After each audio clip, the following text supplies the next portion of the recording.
Hello కానమోకు కథావచనం మోహనవచనం పరిజ్ఞాన హితబాండం నిత్య చదువరి శ్రోతలకు ఆహ్వానం నమస్కారం. చదవదగునెవరు రాసిన తదుపరి చదివిన వెంటనే మరువక పలువురికి వినిపింపబూనిన అది ఏ పరిజ్ఞాన హితబాండమౌపో మహిళ మోహనవచనమై విరాజిల్లు. పరిజ్ఞాన హితబాండం లక్ష్యం ప్రతివారీ సమాచార హక్కు. ఆ స్ఫూర్తితోనే ఇప్పుడు ప్రపంచ విఖ్యాత నలంద విశ్వవిద్యాలయం దాని విశిష్టతను మన కానమోకు కథావచనం శ్రోతలకు మీ కానమోకు స్వరంలో ఇప్పుడు వినిపిస్తాను వినండి. నలంద విశ్వవిద్యాలయం విశిష్టత ప్రస్తుతం ప్రపంచంలోని అత్యుత్తమ యూనివర్సిటీలైన హార్వర్డ్, ఆక్స్ఫర్డ్, కేంబ్రిడ్జ్ మరియు నాసా ఇవన్నీ కలిస్తే ఒకప్పటి నలందా యూనివర్సిటీ అవుతుంది. అతి ప్రాచీనమైన నలందా విశ్వవిద్యాలయం బీహార్ రాష్ట్రంలోని పాట్నాకు 55 కిలోమీటర్ల దూరంలో ఉంది. నలందా అంటే సంస్కృతంలో జ్ఞానాన్ని ఇచ్చేది అని అర్థం.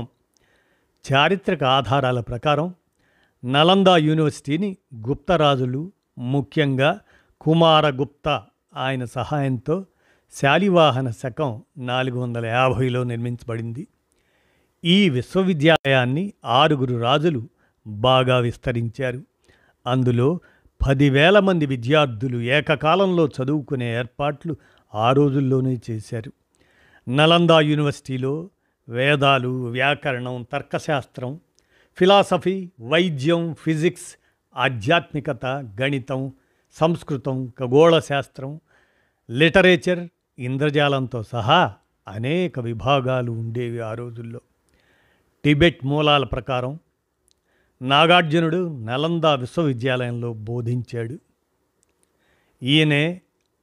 ఆయననే కాక విఖ్యాతిగాంచిన ఆచార్యులలో అశ్వఘోషుడు, వసుబంధ, దిగ్నాగ, కమలశీల, సంఘభద్ర, వీరదేవ, మంజుశ్రీదేవ ఇటువంటి ప్రసిద్ధ ఆచార్యులు అక్కడ బోధించటం జరిగింది.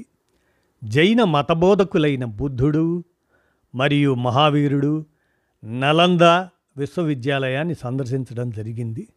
నలందా యూనివర్సిటీలో ఉన్న ఒక విశిష్టమైన అంశం ఏమిటంటే యూనివర్సిటీ మధ్యలో 9 అంతస్తుల్లో నిర్మించబడిన మిలియన్ల కొద్ది పుస్తకాలున్న ధర్మగ్రంథం అనే పేరు గల గ్రంథాలయం ఉంది. దీని విశిష్టత ఏమిటంటే రత్నదాది, రత్నసాగర మరియు రత్నరంజక అనే 3 విభాగాలు ఉండేవి. నలందా విశ్వవిద్యాలయంలో వేలాది మంది ఉపాధ్యాయులు ఉండేవారు. వందలాది తరగతి గదుల్లో వేలాది విద్యార్థులకు పాఠాలు చెబుతుండేవారు.